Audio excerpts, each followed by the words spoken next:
ओम सर्वमांगल्य मांगल्ये शिवे सर्वार्थसाधिके शरणे त्र्यंबके गौरी नारायणी नमोस्तुते। ओम कात्यायनाय विद्महे कन्याकुमारी धीमहि तन्नो दुर्गः प्रचोदयात्। श्रीमद्देवी भागवत 7वां स्कंध 23वां अध्याय। हरिश्चंद्र का चांडाल के हाथ बिककर विश्वामित्र की दक्षिणा चुकाना और चांडाल की आज्ञा अनुसार श्मशान घाट का काम संभालना। व्यास जी कहते हैं, राजन हरिश्चंद्र से इस प्रकार के करुणासून एवं निष्ठुर वचन कहकर क्रोधी विश्वामित्र ने उपस्थित संपूर्ण दक्षिणा ले ली और वे वहां से चल पड़े। विश्वामित्र के चले जाने पर राजा के कष्ट की सीमा नहीं रही। वे बारंबार सांस खींचते हुए नीचा मुंह करके उच्च स्वर से कहने लगे, मैं धन से बिक जाने वाला होने के कारण प्रेत बन गया हूँ। मुझसे जिसका दुख दूर हो सके वह अभी सूर्य के चौथे प्रहर में रहते ही मुझसे बात कर ले। इतने में धर्म चांडाल का रूप धारण करके वहां आ गए। उस चांडाल के शरीर से दुर्गंध फैल रही थी। उसके बड़े बड़े दांत थे, बढ़ी हुई दाढ़ी थी, भयंकर छाती थी। वह अत्यंत निर्दय प्रतीत होता था। उस अत्यंत नीच पुरुष की आकृति काले रंग की थी। उसका लंबा पेट था, शरीर में चर्बी लगी हुई थी। वह हाथ में एक पुरानी छड़ी लिए था। मृत व्यक्तियों की मालाएं उसकी शोभा बढ़ा रही थी। चांडाल ने कहा, मैं तुम्हें दास के पद पर नियुक्त करना चाहता हूँ। एक नौकर की मुझे विशेष आवश्यकता है। बताओ तुम्हारे लिए कितना मूल्य देना चाहिए।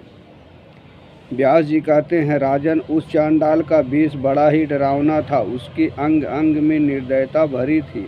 इस प्रकार के दुराचारी चांडाल को बात करते देखकर महाराजा हरिश्चंद्र ने उससे पूछा, अजी तुम कौन हो? चांडाल बोला, राजेंद्र, मैं एक चांडाल हूँ। यहाँ सब मुझे प्रवीर कहते हैं। तुम सदा मेरी आज्ञा में रहो। मृत व्यक्ति का कफन लेना तुम्हारा काम है। इस प्रकार चांडाल ने जब राजा हरिश्चंद्र से कहा तब वे उसके प्रति बोले, मेरा तो ऐसा विचार है कि ब्राह्मण अथवा क्षत्रिय इनमें से कोई भी मुझे अपना दास बना लें। व्यास जी कहते, महाराज हरिश्चंद्र चांडाल से यूँ बातें कर ही रहे थे कि तपोनिधि विश्वामित्र वहाँ आ पहुँचे। उनकी आंखें क्रोध से लाल हुई थी। उन्होंने राजा से क्रूरतापूर्वक कहा, यह चांडाल तुम्हारे मन के अनुसार धन देने के लिए तैयार है, फिर तुम इससे लेकर मेरी यह अवशेष रकम क्यों नहीं चुका देते? राजा ने कहा, भगवान कौशिक, मैं अपने को सूर्य वंश में उत्पन्न समझता हूँ, अतः धन के लोभ से चांडाल की दासता में कैसे स्वीकार करूँ? विश्वामित्र बोले, यदि तुम स्वयं चांडाल के हाथ बिक कर उससे प्राप्त हुआ धन मुझे नहीं दोगे तो मैं तुम्हें अभी श्राप दे दूंगा। चांडाल अथवा ब्राह्मण किसी से भी लेकर तुम मेरी दक्षिणा की रकम अभी चुका दो। इस समय चांडाल के सिवा दूसरा कोई भी व्यक्ति तुम्हें धन नहीं दे सकता और धन पाए बिना मैं जाऊंगा नहीं, यह निश्चित है। मनुजेंद्र, यदि तुम अभी मेरा धन नहीं दोगे तो दिन के चौथे पहर की आधी घड़ी और बीत जाने पर मैं साप रूपी अग्नि से तुम्हें भस्म कर दूंगा। व्यास जी कहते हैं, राजन, उस समय महाराज हरिश्चंद्र मृत के समान निश्चेत हो गए। उनके धैर्य का बांध टूट चुका था। प्रसन्न होइए, यूँ कहते हुए उन्होंने विश्वामित्र के दोनों चरण पकड़ लिए। हरिश्चंद्र ने कहा, विप्रार से मैं आपका अत्यंत दुखी सेवक हूँ। मेरी स्थिति बड़ी दयनीय है। विशेषता यह है कि मैं आपका भक्त भी हूँ। चांडाल के संपर्क में रहना मेरे लिए महान कष्टप्रद है, अतः मुझ पर कृपा कीजिए। शेष धन चुकाने के लिए मैं आपके अधीन होकर सेवा कार्य संपन्न करूँगा। मुनिवर, आपका ही सेवक बनकर रहूँगा और मेरा कार्य आपकी इच्छा पर निर्भर रहेगा। विश्वामित्र बोले, महाराज बहुत ठीक, ऐसा ही हो, तुम मेरे ही सेवक बन जाओ, परंतु राजन शर्त यह है कि तुम्हें सदा मेरी आज्ञा का निर्विरोध पालन करना होगा। व्यास जी कहते हैं, राजन, विश्वामित्र के इस प्रकार कहने पर राजा हरिश्चंद्र मुरझाया हुआ मुख प्रसन्नता से खिल उठा। उन्होंने समझा कि मेरा पुनर्जन्म हुआ है। वे विश्वामित्र से कहने लगे, पवित्र अंतःकरण वाले द्विजवर, मैं आपकी आज्ञा का निरंतर पालन करूंगा, इसमें कोई संशय नहीं है। आज्ञा दीजिए, आपका कौन सा कार्य संपन्न करूं? विश्वामित्र ने कहा, चांडाल, आओ, तुम मेरे इस नौकर का क्या मूल्य दोगे? अब मूल्य लेकर इसे मैं दे देता हूँ, तुम स्वीकार कर लो, क्योंकि मुझे नौकर से कोई प्रयोजन नहीं है, मैं तो धन चाहता हूँ।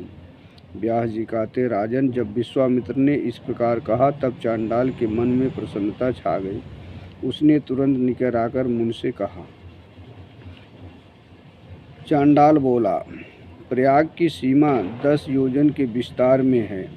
विपुर वहाँ की भूमि को रत्नमयी बनाकर मैं आपको दे दूंगा। आपने इसे बेचकर मेरा महान दुख दूर कर दिया।